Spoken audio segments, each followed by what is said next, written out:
Hi Brito. I miss. Hi தம்மா. ஓகேவா? நம்ம இன்னைக்கு கணக்குல மீசிமான்னு சொல்றாங்க இல்லையா? அப்படின்னா என்னன்னு தெரியுமா உங்களுக்கு? மீசிமாவுடைய விரிவாக்கம் என்ன தம்பம் தெரியுமா? சொல்லி பார்க்கலாம். மீச்சிறு பொதுமடங்கு. மீச்சிறு பொதுமடங்கு. பொதுமடங்கு. சூப்பரா சூப்பரா. மிஸ் நான் சொல்றேன் மிஸ். ஓகே, டேவிட சேர்ந்துட்டானா நம்ம கூட. ஓகே, அவன் என்ன சொல்றானா பிரிட்டோ? மீசிமானா என்ன ராஜா சொன்ன? மீச்சிறு பொதுமடங்கு. மீச்சிறு பொதுமடங்கு சொல்றாங்க. அது மடங்கு அப்படின்னு என்ன அர்த்தம்? ஒரு என்னன்னா ஈரனாலே பெருகின பொறுத்து மடங்கு. ஒரு எண்ணெய் இயலங்களாலேயே பெருக்கிட்டு போறது மடங்குகள். அதுக்கு எதனா ஒரு எடுத்துக்காட்டு, ஏதாவது ஒரு நம்பர் சொல்லி சொல்லலாம். 5 சொல்லிருக்காங்க.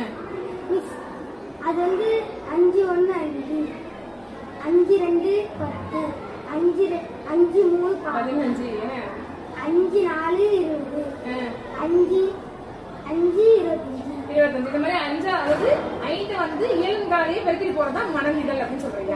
அப்ப 5 10 15 20 25 போய்கிட்டே இருக்கும் இல்லையா? வெரி கரெக்டா சொன்னா வெரி குட், சூப்பர். இப்போ வந்து மடங்குகள் என்ன சொல்லிட்டான்? இப்போ மீசிமா கண்டுபிடிக்கிறதுனா ஒரு 2 எண் சொல்றாங்க. சரி, கரெக்டா சொல்றாங்க. எப்படி கண்டுபிடிக்கிறது சொல்றாங்க?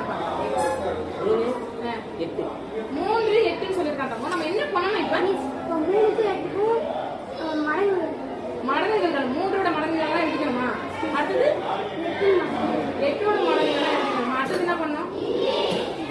அது எது ரெண்டும் சேமா இருக்கோ அது மட்டும் அந்த மடங்குகள்ல ரெண்டுக்குமே எது பொதுவா இருக்கோ அதை என்ன பண்ணணும்? வட்டம் எடுக்கணுமா? சரியா? சரி, இப்போ நிறைய அதுல பொதுவான எண்கள் இருக்கும், அதெல்லாம் நம்ம வட்டம் போடுவோம். அது எது நம்ம எடுத்துக்கிறது? மீசிமாவா? சிறிய